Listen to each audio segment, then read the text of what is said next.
அஸ்ஸலாமு அலைக்கும் friends, welcome to நம்ம இல்லம். இன்னைக்கு வீடியோவில் ரொம்ப ஸ்பெஷலான டேஸ்டான மாசி கருவாட்டு தொக்கு வீடியோ தான் பார்க்க போகிறோம். இப்போ தான் நீங்கள் நம்ம சேனலை ஃபர்ஸ்ட் டைம் பார்க்குறவங்களா இருந்தால் சப்ஸ்கிரைப் பண்ணிவிட்டு வீடியோவை கண்டினியூ பண்ணுங்கள். இந்த கருவாட்டு தொக்குக்கு தேவையான சின்ன வெங்காயம் நைஸாக கட் பண்ணிக்கிட்டாச்சு, தக்காளி பழம் கட் பண்ணி எடுத்தாச்சு, கூடவே பச்சை மிளகாவும் கட் பண்ணி வச்சுருக்கேன். அடுப்பில் ஒரு கடாய் வச்சு தேவையான அளவு ஆயில் சேர்த்துக்கலாம். ஆயில் நல்லா ஹீட் ஆனதும் நைஸாக கட் பண்ணி வச்சுருக்க சின்ன வெங்காயம் எல்லாத்தையும் சேர்த்துடலாம். வெங்காயம் சேர்க்கும் போதே உப்பையும் சேர்த்து வதக்கிட்டோன்னா நமக்கு வெங்காயம் சீக்கிரமாகவே வதங்கி வரும்.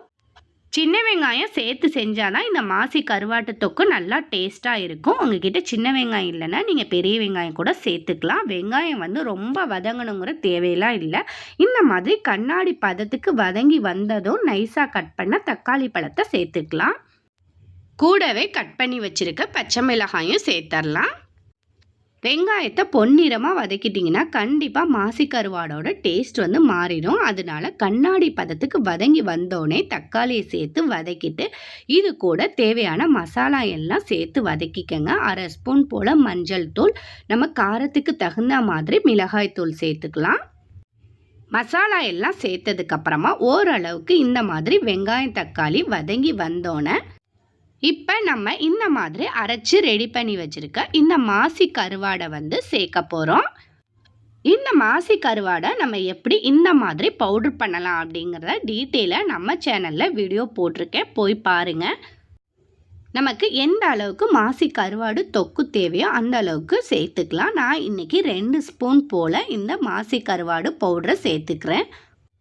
மாசி கருவாடு சேர்த்ததுக்கு அப்புறமா அடுப்பை சிம்மில் வச்சு இந்த மாதிரி நல்லா கிளறி கொடுத்துக்கலாம். இந்த மாசி கருவாடு உங்களுக்கு கிரேவி மாதிரி வேணும் அப்படின்னா நீங்கள் இதில் தண்ணி ஊற்றி ஒரு 10 நிமிஷம் மட்டும் மூடி போட்டு மூடி வச்சா நல்லாவே வெந்து வந்துடும். இந்த ஸ்டேஜில் நான் உப்பை செக் பண்ணி பார்த்தேன். உப்பு பத்தாதனால கொஞ்சமாக இப்போ உப்பு சேர்த்துக்கிறேன். நான் இன்னைக்கு இந்த மாசி கருவாடை கிரேவி மாதிரி செய்யலை, சாம்பார் சாதத்துக்கு செய்கிறனால இந்த மாதிரி இருந்தால் தொட்டுக்க டேஸ்ட் நல்லாயிருக்கும் அப்படின்னு சொல்லிட்டு இப்படியே தண்ணி சேர்க்காமல் நல்லா கிளறி கொடுத்து வேக வச்சுக்கிறேன்.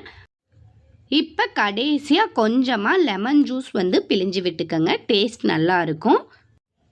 மூடி போட்டு ஒரு 10 நிமிஷம் போல் வேக வச்சுருந்தேன். பாருங்கள், மாசி கருவாடு நல்லாவே வெந்து வந்துருச்சு. இந்த மாதிரி மாசி கருவாடை நீங்கள் ஒரு முறை ட்ரை பண்ணி பாருங்கள், டேஸ்ட் அவ்வளோ ஒரு அட்டகாசமாக இருக்கும். இந்த வீடியோ பிடிச்சிருந்தால் லைக் பண்ணுங்கள், ஷேர் பண்ணுங்கள், மறந்துடாமல் நம்ம சேனலை சப்ஸ்கிரைப் பண்ணிக்கோங்க.